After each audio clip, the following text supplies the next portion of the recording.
L'éjaculation féminine ou femme fontaine, qu'est-ce que c'est que ce liquide qui sort? Est-ce que c'est de l'urine?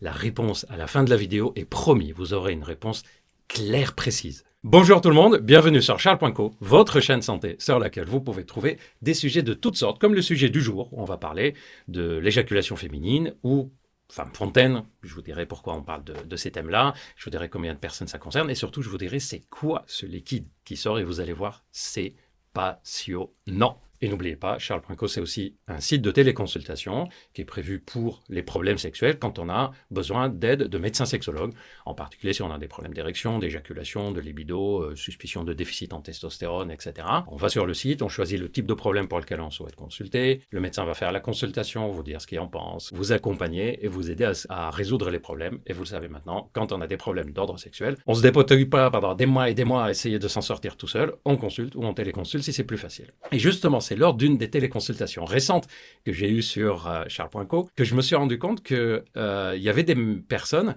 qui ne savaient pas encore ce que c'était ce liquide qui sort quand il y a une éjaculation féminine. Un patient m'a demandé, il était récemment avec une nouvelle partenaire et il me disait elle a cette éjaculation et moi ça me bloque un peu parce que j'ai entendu que c'était une sorte d'urine et voilà, ça me dérange. En parlant avec des collègues à moi, je me suis rendu compte qu'ils étaient aussi confrontés à ce type de questions. Alors, qu'est-ce que c'est que ce liquide ?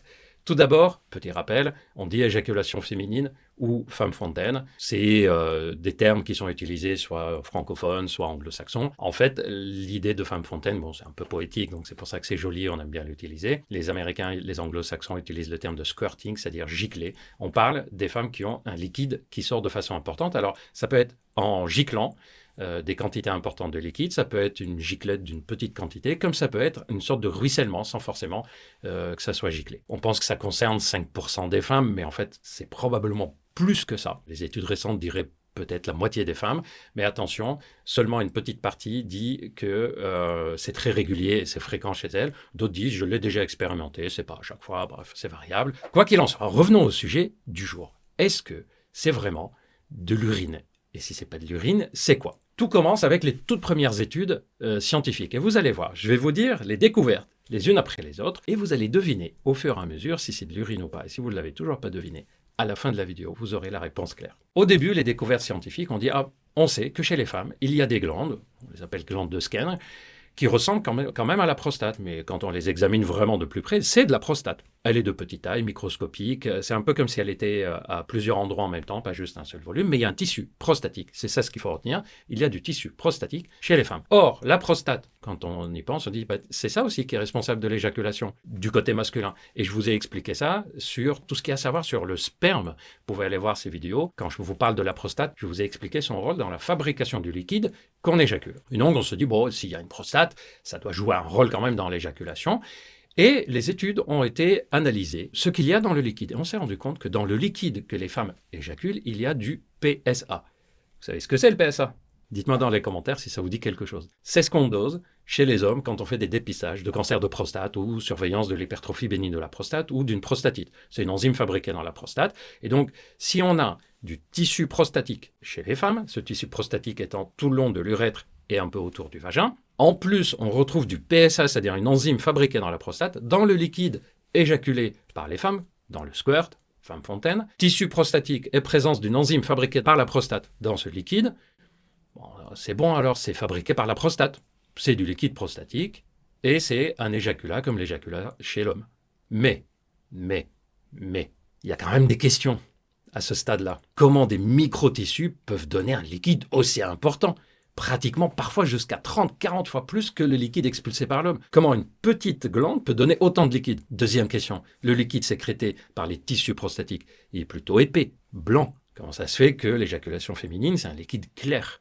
Comment ça arrive à être giclé aussi fortement par le vagin ? Et dernière question, très importante aussi.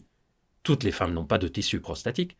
Les études ont montré qu'il y a des femmes qui n'ont pas ce tissu prostatique dont je vous ai parlé au début. Donc, il y a autre explication que cette histoire de liquide qui vient de la prostate féminine. Cette question que je viens de soulever a dérangé d'ailleurs beaucoup de personnes qui se disaient « c'est bon, les femmes ont une prostate et l'éjaculation féminine vient de la prostate, donc toutes les femmes devraient avoir une éjaculation. » On se calme un peu et on écoute la suite. D'ailleurs, rien qu'avec les interrogations que je viens de vous dire, on se dit « ouais, ça colle pas trop ». Et là, des études ont été un peu plus loin. Ces études-là ont dosé pas seulement le PSA, ont dosé l'urée dans le liquide éjaculé. Et il y en avait, la créatinine aussi. Or, ce sont des protéines qui sont présentes dans l'urine normalement. S'il y a de l'urée et de la créatinine dans ce liquide, c'est de l'urine. D'ailleurs, d'autres études ont montré que si on faisait une échographie des femmes avant qu'elles squirtent et après, on se rend compte que la vessie était pleine avant et vide après. C'est de l'urine alors. Encore plus, il y a des chercheurs français qui avaient mis des colorants dans l'urine, c'est-à-dire on a introduit une sonde dans la vessie. Et quand les femmes ont squirté, le liquide était bleu. Donc, il y a de l'urée et de la créatinine dans ce liquide. La vessie est pleine avant et vide après. Et si on met un colorant dans la vessie, il sort dans ce liquide. C'est de l'urine alors. C'est de l'urine? Réponse, pas encore terminée. On aurait pu croire que c'est de l'urine.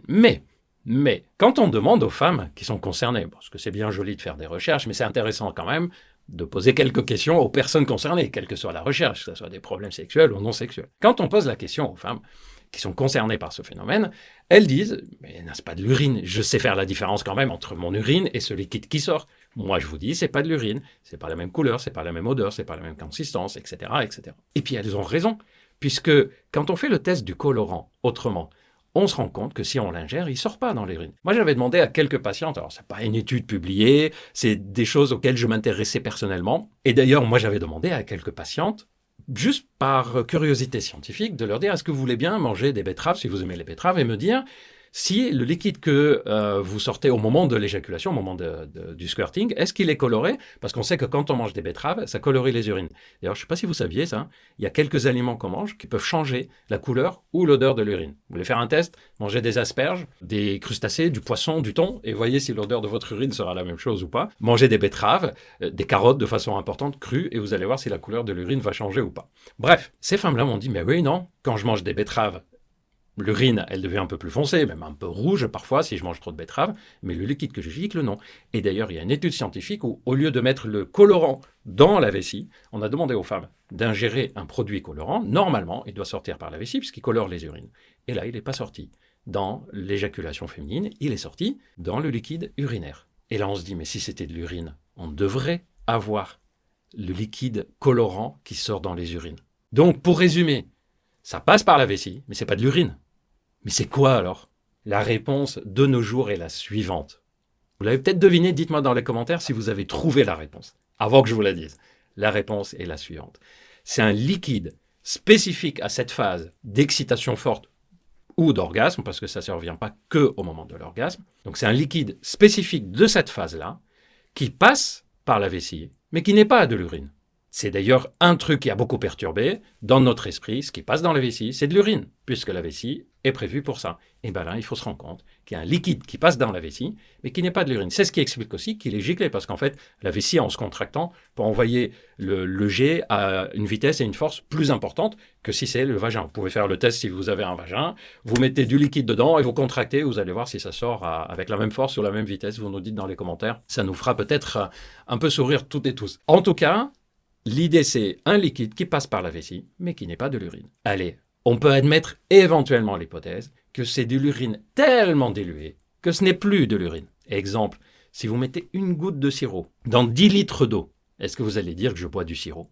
En fait, vous n'allez même pas sentir le goût du sirop, vous n'allez même pas voir la couleur du sirop, et vous allez dire, mais non, c'est plus du sirop, c'est de l'eau avec une trace de sirop dedans. Et bien là, c'est la même chose. Au pire, on peut dire, c'est de l'urine tellement diluée que c'est pas de l'urine. Moi, je préfère considérer que c'est du liquide spécifique de cette phase sexuelle-là, qui traverse la vessie, et donc il faut qu'on s'habitue à l'idée que la vessie peut peut-être transmettre du corps à l'extérieur un produit qui n'est pas que de l'urine, spécifiquement cette phase-là. Dernière hypothèse scientifique. Je ne sais pas si vous connaissez l'hormone qui s'appelle vasopressine, si ça vous dit quelque chose. C'est une hormone qu'on a tous dans notre corps et qui est faite pour retenir l'eau. Si on n'avait pas cette hormone, par exemple, toute l'eau qu'on prendrait sortirait. Et cette hormone, elle est prévue pour garder un peu d'eau dans notre corps pour qu'on soit hydraté. Et une des hypothèses, c'est qu'au moment de l'excitation forte, au moment de l'orgasme, certaines personnes auraient un chamboulement hormonal tellement fort que cette hormone-là, elle se met à être bloquée en fait à ce moment-là, donc elle fonctionne moins bien, probablement dans le bazar hormonal. D'ailleurs, si le sujet vous intéresse, dans la vidéo sur l'orgasme féminin, je vous explique tous les changements qu'il y a dans le corps. Et Une des hypothèses, c'est que chez certaines personnes, cette hormone, la vasopressine, diminue à ce moment-là. Et donc, tout d'un coup, le liquide qu'il y a dans notre corps sort. Et il sort par où? Il sort par la vessie. Voilà, j'espère que cette vidéo vous a plu. J'espère que la conclusion vous paraît quand même claire comme ça. Je sais que on a envie de dire ce qui passe par la vessie, c'est de l'urine. Donc, si ça sort par la vessie, c'est que c'est de l'urine. D'ailleurs, il y a des études qui ont montré par des sondes urinaires que ça sort par la vessie, avec une petite quantité qui ruisselle au niveau du vagin. Mais il faut s'habituer à l'idée que, tiens, sur ce phénomène précis, il y a un liquide qui sort par la vessie et qui n'est pas de l'urine. Merci de m'avoir écouté jusqu'au bout. J'espère que vous avez appris des choses dans cette vidéo. N'hésitez pas à liker, commenter, partager. Dites-moi si vous voulez d'autres sujets de ce type. Moi, je vous prépare plein de sujets de toutes sortes, que ça soit sur ce genre de discussion ou sur plein d'autres discussions qui tournent autour de la santé. Prenez bien soin de vous et à bientôt.